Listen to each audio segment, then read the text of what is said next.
Assalamualaikum warahmatullahi wabarakatuh. Perkenalkan, nama saya Neneng Marlian, SPI MSI, Sarjana Perikanan dan Magister Ilmu Sains. Saya adalah dosen tetap pada program studi sumber daya akuatik Fakultas Perikanan dan Ilmu Kelautan Universitas Teguh Umar. Mata kuliah pencemaran perairan dan bioindikator merupakan mata kuliah wajib pada program studi sumber daya akuatik yang berada pada semester 4 berbobot 3 SKS, 2 SKS teori dan 1 SKS praktikum dengan 14 kali tatap muka di kelas dan 2 kali evaluasi pembelajaran, yakni ujian tengah semester atau UTS dan ujian akhir semester atau UAS. Mata kuliah ini mengkaji tentang konsep dasar pencemaran dan bioindikator dalam suatu perairan, mengetahui tentang jenis-jenis pencemaran perairan, memahami karakteristik pencemaran perairan, menguraikan sumber-sumber pencemaran dalam suatu perairan, menganalisis dampak dan penanggulangan pencemaran perairan, mengkaji tentang jenis-jenis bioindikator perairan, mengetahui peranan bioindikator perairan, serta menganalisis pencemaran perairan berdasarkan bioindikator tersebut. Adapun tujuan dari mata kuliah ini adalah: yang pertama, diharapkan mahasiswa mampu mempelajari mengenai konsep dasar pencemaran perairan dan bioindikator. Mahasiswa mampu menganalisis tingkat pencemaran dalam suatu perairan berdasarkan analisis parameter kualitas air secara fisika dan kimia. Yang ketiga, mahasiswa juga mampu menganalisis tingkat pencemaran perairan berdasarkan bioindikator perairan yang termasuk ke dalam parameter kualitas air secara biologi. Serta yang terakhir, mahasiswa diharapkan dapat memberikan solusi penanggulangan yang tepat sasaran terhadap pencemaran dalam suatu perairan yang berguna dalam pengelolaan sumber daya perairan yang berkelanjutan. Tridharma merupakan kewajiban dari seorang pengajar di perguruan tinggi. Salah satunya adalah bidang pengajaran yang berperan penting untuk mencetak generasi unggul lewat pendidikan dan pengajaran yang berkualitas. Sehingga dalam proses pembelajaran ini saya menerapkan 3 aspek, yaitu delivery, interaction, dan assessment, atau yang disingkat dengan istilah DAA pada mata kuliah pencemaran perairan dan bioindikator pada semester ini. Pada aspek delivery, saya menyajikan beragam materi pembelajaran untuk mahasiswa belajar secara mandiri, sehingga materi yang diberikan dapat diterima dengan baik oleh mahasiswa. Adapun pada aspek interaction, yaitu kegiatan interaksi ataupun tatap muka antara dosen dan mahasiswa untuk membahas mata kuliah tersebut di kelas agar tercapainya capaian pembelajaran mata kuliah. Dan yang terakhir, aspek assessment, yaitu pemberian tugas terstruktur secara mandiri maupun kelompok yang telah dikerjakan, seperti cara mengukur kualitas perairan, menganalisis tingkat pencemaran perairan, mengidentifikasi bioindikator perairan, dan menganalisis tingkat pencemaran perairan berdasarkan bioindikator perairan yang berguna untuk mengukur kemampuan mahasiswa dalam menerima materi pembelajaran secara objektif. Ketiga aspek pembelajaran, yakni delivery, interaction, dan assessment tersebut saya terapkan melalui RPS atau rencana pembelajaran semester pada mata kuliah pencemaran perairan dan bioindikator di dalam kelas. Aspek-aspek pembelajaran tersebut saya terapkan melalui berbagai model pembelajaran, pendekatan pembelajaran, dan metode pembelajaran. Adapun model pembelajaran yang saya gunakan dalam mata kuliah pencemaran perairan dan bioindikator terdiri dari: yang pertama, model pembelajaran discovery learning melalui pendekatan induktif dengan menggunakan metode brainstorming, ceramah, tanya jawab, dan penugasan. Yang kedua, model pembelajaran problem based learning atau PBL melalui pendekatan pemecahan masalah dengan menggunakan metode diskusi dan penyelesaian soal-soal. Dan yang ketiga, model pembelajaran case method melalui pendekatan Student Centered Learning atau SCL dengan menggunakan metode curah pendapat, presentasi, dan diskusi di kelas. Dan yang terakhir, model pembelajaran Project Based Learning atau PJBL melalui pendekatan kontekstual dengan menggunakan metode observasi langsung di lapangan dan analisis di laboratorium. Adapun literatur yang saya gunakan adalah buku dan juga referensi pendukung lainnya seperti jurnal, artikel, dan juga modul pembelajaran. Media pembelajaran yang digunakan berupa perangkat lunak atau software seperti Microsoft Word, Microsoft Excel, Microsoft PowerPoint, YouTube, dan Google. Adapun perangkat keras atau hardware seperti laptop, proyektor, dan monitor. Platform yang saya gunakan dalam proses pembelajaran ini adalah website pinto.utu.ic.id dan aplikasi Edlink. Jadi, platform ini merupakan akses mahasiswa yang digunakan untuk presentasi, mengakses mata kuliah, mengikuti kuis, dan juga mengumpulkan tugas. Selanjutnya adalah proses pembelajaran pada aspek asesmen, yaitu proses penilaian kepada mahasiswa secara objektif, tentunya sesuai dengan kemampuan mahasiswa tersebut. Untuk presentasi penilaian telah saya paparkan dalam kontrak kuliah sebelum dimulainya proses pembelajaran di kelas. Antara lain, yang pertama, partisipasi 10%, yang kedua, kuis 5%, dan yang ketiga, praktikum 35%, keempat, ujian tengah semester atau UTS 15%, dan yang terakhir, ujian akhir semester atau UAS 25%. Sehingga diharapkan mahasiswa dapat mengetahui proses penilaian yang saya lakukan secara transparan dan objektif. Demikianlah penjelasan singkat mengenai proses pembelajaran dan rencana pembelajaran yang telah saya terapkan pada mata kuliah pencemaran dan bioindikator di perairan. Selanjutnya, saya akan menampilkan video proses pembelajaran micro teaching yang saya lakukan di dalam kelas pada pertemuan ketiga dengan menerapkan model pembelajaran discovery learning melalui pendekatan induktif dengan menggunakan metode brainstorming, ceramah, tanya jawab, dan penugasan mata kuliah pencemaran perairan dan bioindikator. Demikian penjelasan singkat dari saya. Selamat menyaksikan. Assalamualaikum warahmatullahi wabarakatuh. Bismillahirrahmanirrahim. Assalamualaikum warahmatullahi wabarakatuh. Waalaikumsalam warahmatullahi wabarakatuh.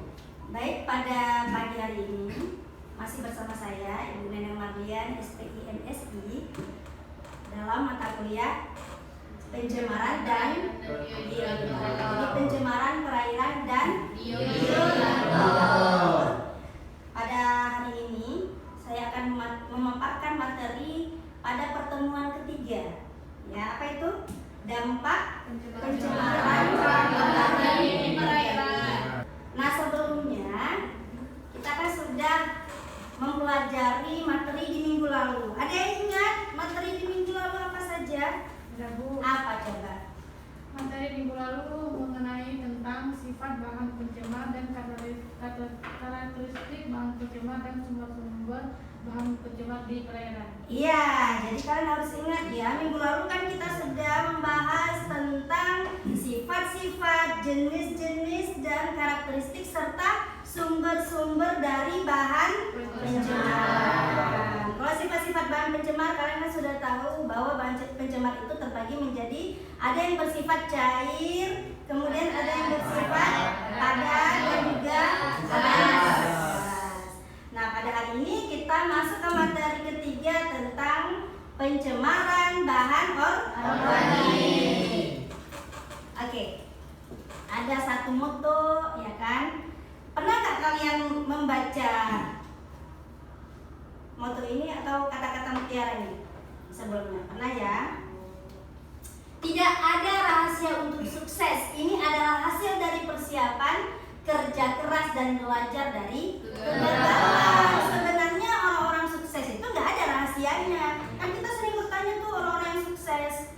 seperti Bill Gates,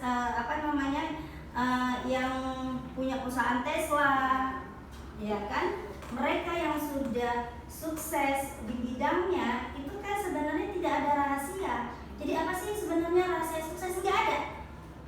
Kesuksesan itu berasal dari bagaimana kita mempersiapkan tujuan yang hendak kita capai, cita-cita yang hendak kita raih, seperti itu. Jadi tidak ada sebenarnya rahasia, tapi yang ada adalah kita mempersiapkan diri kita, merencanakan segala sesuatu untuk tujuan yang ingin kita capai. Dan apa lagi?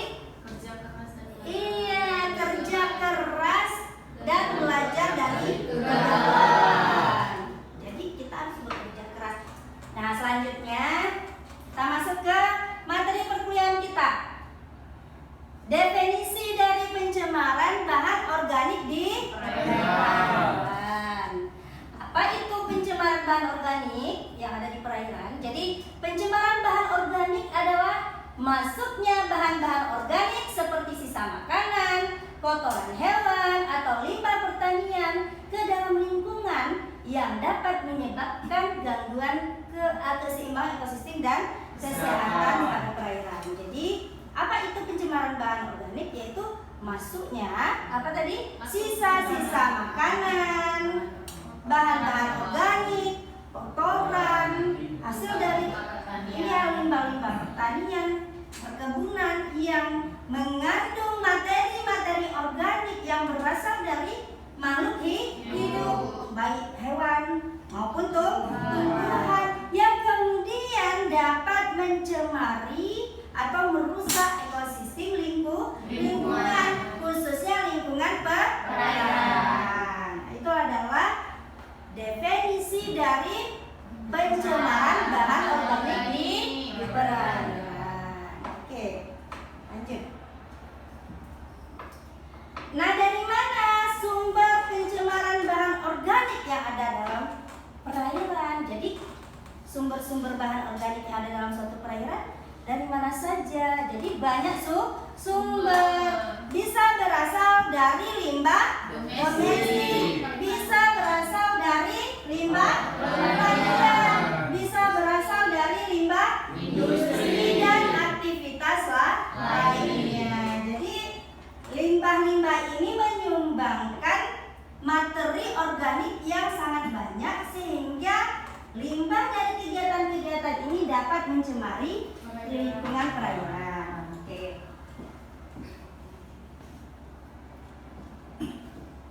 Nah, kemudian apa pula dampak dari pencemaran bahan organik? Apa tadi dampak pencemaran bahan organik? Yang pertama adalah menurunkan oksigen terlarut di perairan. Jadi pencemaran bahan organik itu dapat menurunkan oksigen terlarut karena perairan sudah penuh dengan bahan organik, sudah jenuh dengan bahan organik, sehingga terjadi aktivitas dekomposisi bakteri aerob yang tinggi untuk menguraikan bahan organik, sehingga kesediaan oksigen dalam perairan jadi berkurang, sehingga perairan itu bisa mengalami defisit oksigen ataupun anoksik, ketiadaan oksigen. Kemudian juga dapat mengakibatkan eutrofikasi yang nanti akan kita bahas di kasus tentang eutrofikasi. Yaitu apa? Eutrofikasi adalah pengkayaan bahan organik atau nutrien. Jadi dalam suatu perairan, sehingga dapat mengganggu ekosistem perairan. Kemudian tentunya bahan organik yang tinggi, pencemaran bahan organik yang tinggi akan mengakibatkan kerusakan ekosistem. Apa saja? Ya kan? Ekosistem yang mengalami kerusakan itu pasti, ya kan, banyak. Ada ekosistem itu terumbu karang, ada ekosistem mangrove, ada ekosistem padang lamun, dan ekosistem itu adalah habitat bagi organisme atau biota perairan. Ketika bahan organik terlalu tinggi, oksigen terlalu tinggi, kemudian pH menjadi asam, iya kan?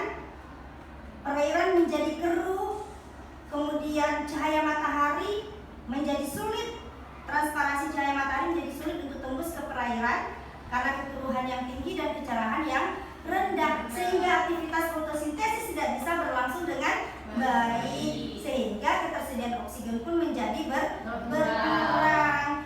Perairan menjadi beracun, apalagi terjadi blooming alga-alga tertentu yang menghasilkan racun, sehingga ekosistem perairan menjadi tidak stabil. Terumbu karang menjadi rusak, lamun juga seperti itu, iya kan?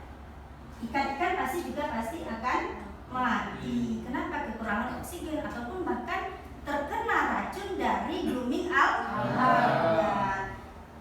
Oke.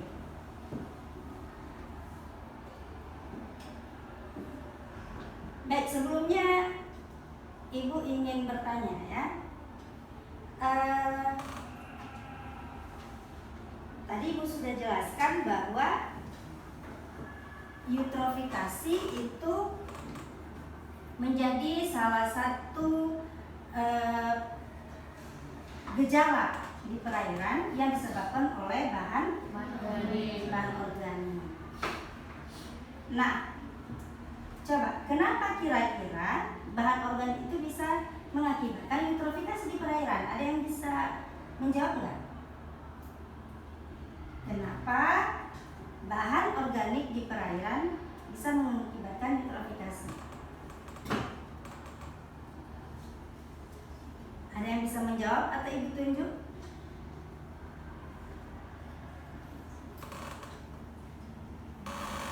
Coba Fariza bisa? Baik, selanjutnya Bu ya. Nah, dari pertanyaannya kan kenapa eutrofikasi itu menjadi salah satu gejala yang mengakibatkan rusaknya ekosistem perairan. Nah, kita kan udah tahu dari definisi eutrofikasi itu aja dia pengayaan nutrien. Nah, otomatis pengayaan nutrien itu juga kan nggak baik di perairan karena kan perairan itu kan ada kategorinya, ada yang oligo, meso, dan ada yang sampai hipertrofik. Nah, disitulah nanti kan kita bisa melihat tuh kondisi perairan. Kalau dia terjadi eutrofikasi, otomatis bahan organik di situ melimpah. Nah, kan tadi udah disebutkan juga tuh kenapa perairan itu bisa rusak, diakibatkan oleh bahan organik yang melimpah. Nah, otomatis kan DO berkurang, oksigen terlalu berkurang, kemudian pH asam. Nah, itulah salah satu alasan mengapa eutrofikasi itu menjadi gejala utama di perairan yang mengakibatkan ekosistem rusak, kemudian pencemaran menjadi dampak pencemaran perairan. Iya, bagus sekali ya. Jadi pencemaran bahan organik itu dapat mengakibatkan eutrofikasi. Jadi eutrofikasi itu adalah pengkayaan nutrien yang diakibatkan oleh melimpahnya bahan organik di perairan sehingga mengakibatkan kerusakan pada ekosistem perairan. Oke. Nah, selanjutnya dampak pencemaran bahan organik di perairan yang lainnya apa saja? Tadi kan sudah dijelaskan bahwa penurunan oksigen terlarut, kemudian apa? Yang kedua tadi? Eutrofikasi, kemudian kerusakan ekosistem dan mengganggu kesehatan manusia dan juga organisme perairan. Manusia kenapa bisa terganggu kesehatannya? Karena kalau kita menangkap di situ atau melakukan aktivitas di perairan tersebut, kita bisa mati.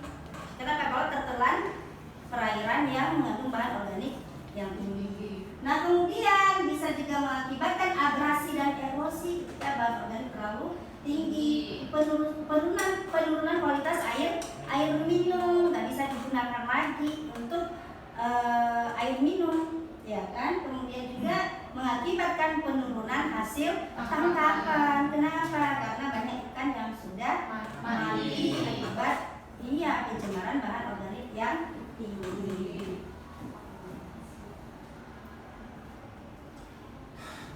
Nah, bagaimana cara penanggulangan pencemaran bahan organik di perairan? Jadi banyak hal yang bisa kita lakukan untuk mengurangi dampak pencemaran bahan organik di perairan. Apa saja?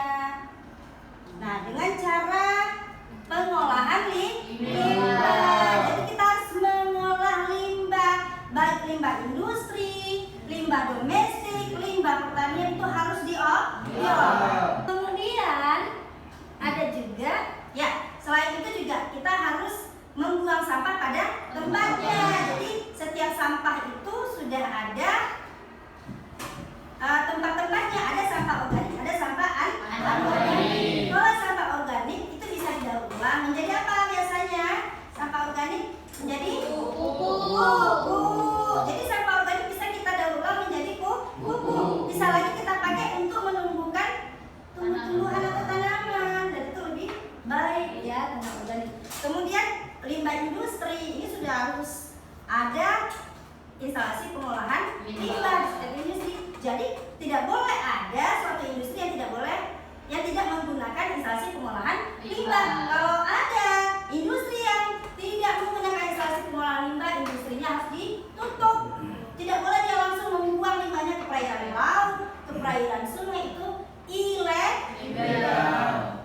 Kemudian limbah pertanian apalagi, ya kan, limbah pertanian kan menghasilkan banyak kotoran pakan. Nah, itu harus diolah. Setidaknya bisa menjadi pupuk. Dari sini paham semua sebelumnya? Paham nggak?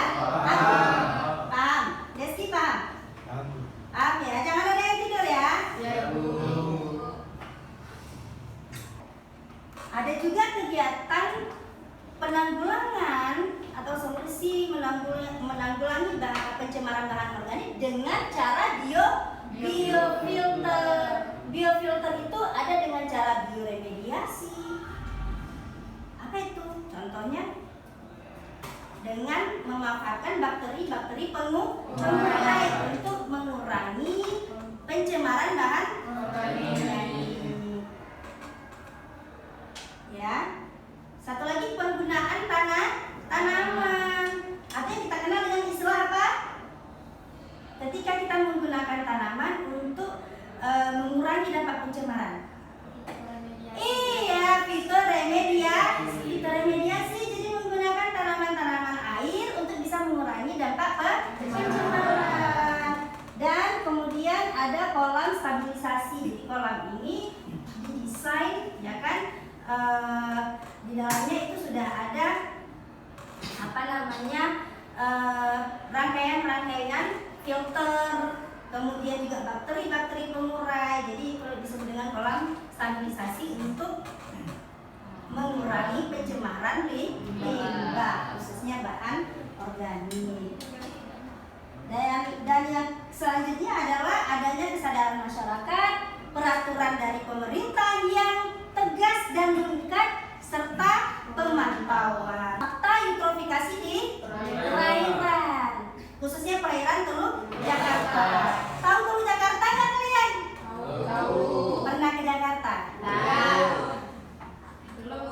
Jakarta tahu, lihat di TV ya? Lihat di sosmed, hanya melihat petanya aja tapi belum pernah. Ya. Oke, inilah kondisi gambar ya yang diambil ketika terjadinya eutrofikasi di Teluk Jakarta. Ini apa nih yang putih-putih ini? Ikan yang sudah mati. Kenapa dia mati? Karena pencemaran bahan organik. Terjadilah eutrofikasi di perairan. Selanjutnya, karena materi kita sudah selesai semuanya. Ada di antara kalian yang tidak paham, silakan ditanyakan. Silakan. Saya mau bertanya, Bu. Pertanyaannya, bagaimana gejala eutrofikasi di perairan danau? Iya. Jadi gejala eutrofikasi di perairan danau ditandai dengan menurunnya oksigen terlarut akibat dari tingginya aktivitas dekomposisi bakteri aerob. Itu yang pertama. Berarti oksigen terlarut itu menjadi berkurang. Kemudian apalagi adanya bau busuk yang menyengat. Jadi bau busuk yang menyengat karena bahan organik kita menghasilkan bau busuk yang menyengat. Kemudian terjadinya pendangkalan perairan, ya, atau yang disebut dengan sedimentasi akibat bahan organik yang menumpuk terus-menerus. Jadi perairan menjadi dangkal. Kemudian ditandai dengan munculnya enceng gondok pada perairan tawar dan terjadinya blooming alga pada perairan laut, serta adanya kematian massal pada ikan, baik itu di perairan waduk, danau maupun teluk.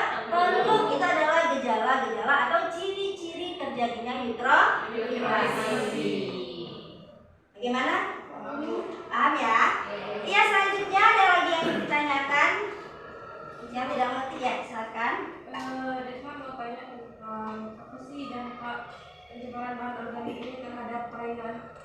Iya, pencemaran organik terhadap perairan seperti yang sudah saya jelaskan tadi berdampak negatif, terutama terjadinya eutrofikasi, kemudian menurunkan kualitas air, kemudian apa lagi?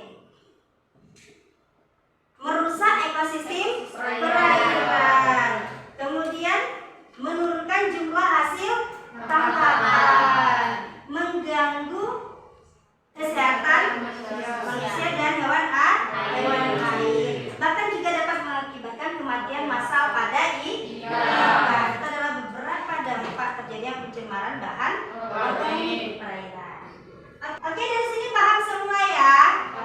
Oke, kalau sudah paham, Ibu kasih tugas. Jadi tugasnya take home. Kalian kerjakan tugas ini ya kan di rumah. Yang pertama apa? Dampak negatif ya. Kemudian yang kedua, jelaskan apa yang dimaksud dengan eutrofikasi perairan, dan yang ketiga, jelaskan bagaimana penanggulangan eutrofikasi di perairan. Nah, jadi eutrofikasi di perairan Teluk ini bisa kalian lihat literatur dari jurnal ya. Teluk-teluk yang ada di Indonesia, bagaimana cara penanggulangan eutrofikasi. Oke, karena pembahasan kita sudah selesai untuk materi pertemuan ketiga, ingat minggu depan kita masih masuk tentang pencemaran bahan anorganik di perairan. Jadi pencemaran dan dampak pencemaran bahan anorganik di perairan kita akan bahas minggu depan. Oke, selanjutnya karena materi kita sudah selesai ya, dan saya sudah memberikan tugas. Sebelumnya saya ingin mendengar rangkuman ataupun kesimpulan dari materi pencemaran bahan organik di perairan. Saya tunjuk saja ya, coba ada yang lihat, coba. Fahriza, ada Lina. Iya, maksudnya. Jadi untuk kesimpulan materi dampak pencemaran bahan organik di perairan pada materi kita hari ini itu adalah dapat disimpulkan bahwa pencemaran organik adalah pencemaran yang disebabkan oleh bahan organik yang dapat terurai secara biologis. Bahan organik ini dapat berasal dari sumber seperti limbah industri, limbah pertanian, limbah domestik, dan limbah organik alami. Kemudian untuk sumber pencemaran organik itu bisa berasal dari limbah industri, limbah pertanian, limbah domestik, dan limbah organik alami. Kemudian untuk dampak pencemaran organik nih, mulai dari gangguan keseimbangan oksigen, kemudian perubahan kualitas air, kemudian pertumbuhan mikroorganisme, dan dampak pada ekosistem seperti kerusakan ekosistem dan lain-lainnya. Hanya itu yang dapat saya sampaikan. Terima kasih. Assalamualaikum warahmatullahi wabarakatuh. Waalaikumsalam warahmatullahi wabarakatuh. Jadi bagus sekali ya ringkasan yang sudah dibuat oleh Fahriza Adelina ya tentang pencemaran bahan organik di perairan. Ya, karena kesimpulan juga sudah dan tugas take home sudah saya berikan. Demikian pemaparan materi pencemaran bahan organik pada hari